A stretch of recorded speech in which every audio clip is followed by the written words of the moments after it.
বন্ধুরা, ভিডিওতে যে গাছটা দেখতে পাচ্ছেন এটা সবারই পরিচিত নীলকণ্ঠ ফুল।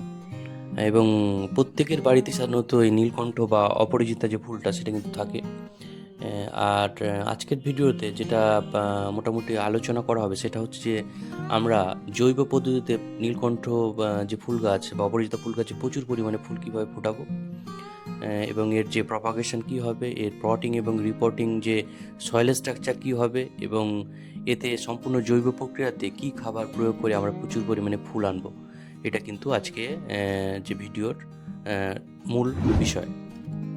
তো বন্ধুরা, আপনারা প্ল্যান্টস কেয়ার নেচার ইউটিউব চ্যানেলের সঙ্গে থাকুন এবং ভিডিওটা শেষ পর্যন্ত দেখতে থাকুন। বন্ধুরা, সাধারণত নীলকণ্ঠ ফুল দুটো রঙে কিন্তু বেশি দেখা যায়, সেটা একটা হচ্ছে নীল আর একটা হচ্ছে সাদা।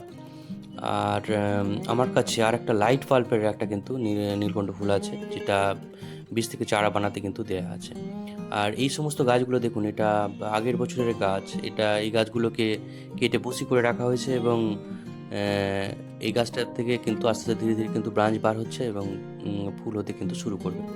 আর নীলকণ্ঠ ফুলে প্রচুর পরিমাণে ফুল পেতে আমরা কিন্তু অবশ্যই প্রুনিং করব। প্রুনিং করার ফলে বেশি ব্রাঞ্চেস হবে এবং তার থেকে কিন্তু বেশি পরিমাণে কিন্তু ফুল আসবে। বন্ধুরা, নীলকণ্ঠ ফুলের যে বোটানিক্যাল নেম হচ্ছে ক্লিটোরিয়া টার্নাটিয়া, এবং এটা একটা লতানো সুন্দর একটা ফুলের গাছ। এবং এটা তিনটে রঙের সাধারণত হয়ে থাকে: সাদা, নীল এবং বেগুনি রঙের। আর এটা হিন্দু ধর্মে কিন্তু ধর্মীয় কাজে প্রচুর পরিমাণে কিন্তু নীলকণ্ঠ বা অপরাজিতা কিন্তু ব্যবহার করা হয়ে থাকে। আর এর অন্যান্য কিছু নামে এটা পরিচিত, যেমন ব্লুবি, বাটারফ্লাই পি। নীলকণ্ঠ বা অপরাজিতার যে পূজার বিভিন্ন কাজে ছাড়াও বা এটা কিন্তু বিভিন্ন স্বাস্থ্যগুণসম্মত এই নীলকণ্ঠ ফুল।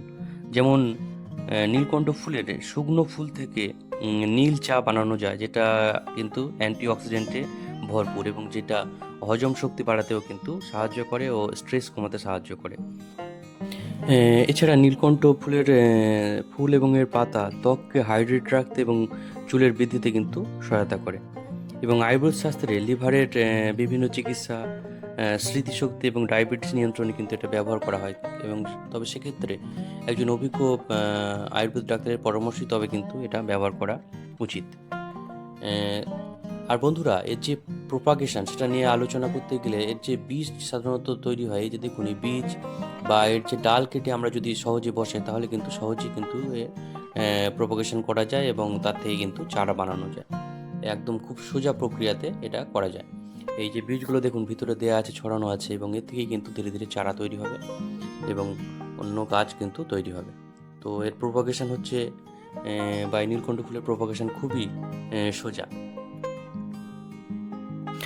বন্ধুরা, অপরাজিতা বা নীলকণ্ঠ ফুলের যে প্রোপাগেশন দেখানো হলো, এবার আমরা যে মাটি বা সয়েল স্ট্রাকচার কী হবে পটিং এবং রিপোর্টিং মিডিয়ার ক্ষেত্রে, সেটা কিন্তু চলুন দেখে নিই।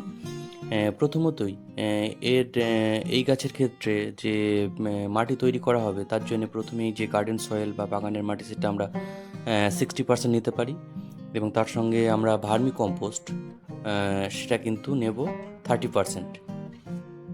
এর সঙ্গে নিতে হবে 10% আমরা কিন্তু বালি মিক্সড করব।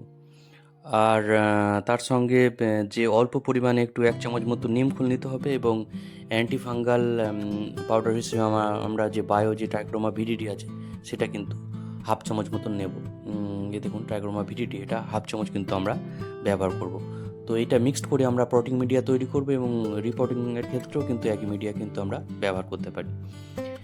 আর এর সঙ্গে গরমের সময় অল্প একটু কিন্তু কোকোপিট মিক্স করা যায় যদি জলকে ধরে রাখার জন্য, কিন্তু সেক্ষেত্রে বর্ষাকালের ক্ষেত্রে একটু প্রবলেম হবে। আর একটা বিষয় হচ্ছে যে এর কিন্তু কিছু খাবার প্রয়োগ করতে হবে প্রতি মাসে, যখন ফ্লাওয়ারিং সিজন তখন প্রতি মাসে। তো সেই খাবারের ক্ষেত্রে আমরা হাড় গুঁড়ো, শিংকুচি এবং নিমখোল আর বাদাম খোল এটা 1 চামচ করে মিক্স করবো, এবং ভার্মি কম্পোস্টের সঙ্গে এটা 100 গ্রাম বা 150 গ্রাম ভার্মি কম্পোস্টের সঙ্গে এটা মিক্সড করে আমরা কিন্তু গাছের গোড়াতে দেব। যে জিনিসগুলো আবার বলছি দেখুন, হাড় গুঁড়ো নিতে হবে, তার সঙ্গে শিংকুচি নিতে হবে, তার সঙ্গে এখানে বাদাম খোল নেব, আর তার সঙ্গে নিতে হবে নিম খোল, এবং এইগুলো নিয়ে আমরা ভার্মি কম্পোস্ট সঙ্গে মিক্স করে নিয়ে কিন্তু এটা ব্যবহার করব। আর এখানে কিন্তু সর্ষের খোল ব্যবহার করা হচ্ছে না, সর্ষের খোল একটু গরম প্রকৃতির হয়ে থাকে, গাছের ক্ষেত্রে প্রবলেম সৃষ্টি করে।